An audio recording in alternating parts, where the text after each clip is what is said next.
ടിക്ടോക്കിലെ വാശിയും വെല്ലുവിളിയും പ്രവാസി മലയാളിയുടെ ജീവനെടുത്ത വാർത്തയ്ക്ക് പിന്നാലെ കൊലപാതകത്തെക്കുറിച്ചുള്ള കൂടുതൽ വിവരങ്ങൾ പുറത്തു വന്നിരിക്കുന്നു. കണ്ണൂർ പഴയങ്ങാടി സ്വദേശി ഇസ്മായിൽ പൊന്നനാണ് പൊതുസ്ഥലത്ത് ക്രൂരമായി കുത്തേറ്റ് മരിച്ചത്. 40 വയസ്സായിരുന്നു. കേസിൽ കൊല്ലം സ്വദേശിയായ മുഖ്യപ്രതിയടക്കം 4 പേരെയും ബുഹൈറ പോലീസ് അറസ്റ്റ് ചെയ്തതോടെ സംഭവത്തിന്റെ ചുരുളഴിയുകയാണ്.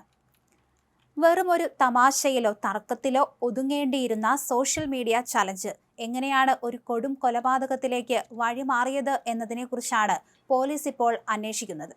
ദിവസങ്ങളായി ടിക്ടോക്ക് ലൈവുകളിലൂടെയും കമന്റുകളിലൂടെയും ഇരുവരും തമ്മിൽ കടുത്ത വ്യക്തിപരമായ അധിക്ഷേപങ്ങളും വെല്ലുവിളികളും നടത്തിയിരുന്നു.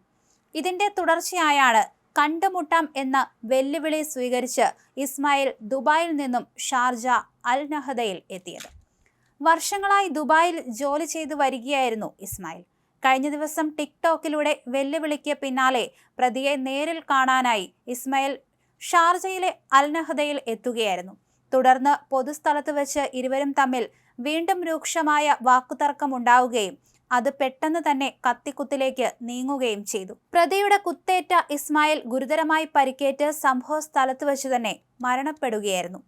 പൊതുസ്ഥലത്ത് വെച്ച് നടന്ന ഈ കൊലപാതകത്തിന്റെയും ആക്രമണത്തിന്റെയും വ്യക്തമായ ദൃശ്യങ്ങൾ ഷാർജ പോലീസിന് കിട്ടിയിട്ടുണ്ട്.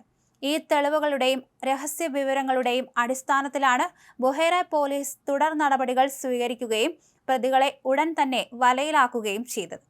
ടിക്ടോക്കിലൂടെ നിരന്തരം വെല്ലുവിളി നടത്തിയ കൊല്ലം സ്വദേശിയാണ് കൊലപാതകം ആസൂത്രണം ചെയ്ത് നടപ്പിലാക്കിയ പ്രധാന പ്രതിയെന്നാണ് പോലീസ് നൽകുന്ന സൂചന. മരണപ്പെട്ട ഇസ്മായിലിന്റെ ഭാര്യയും മക്കളും നാട്ടിലാണ് കഴിയുന്നത്. ഇയാളുടെ സഹോദരൻ ജുബൈറും ദുബായിൽ തന്നെയാണ് ജോലി ചെയ്യുന്നത്. നിലവിൽ ഇസ്മായിലിന്റെ മൃതദേഹം ഷാർജയിലെ അൽ ഖാസ്മിയ ആശുപത്രി മോർച്ചറിയിൽ സൂക്ഷിച്ചിരിക്കുകയാണ്.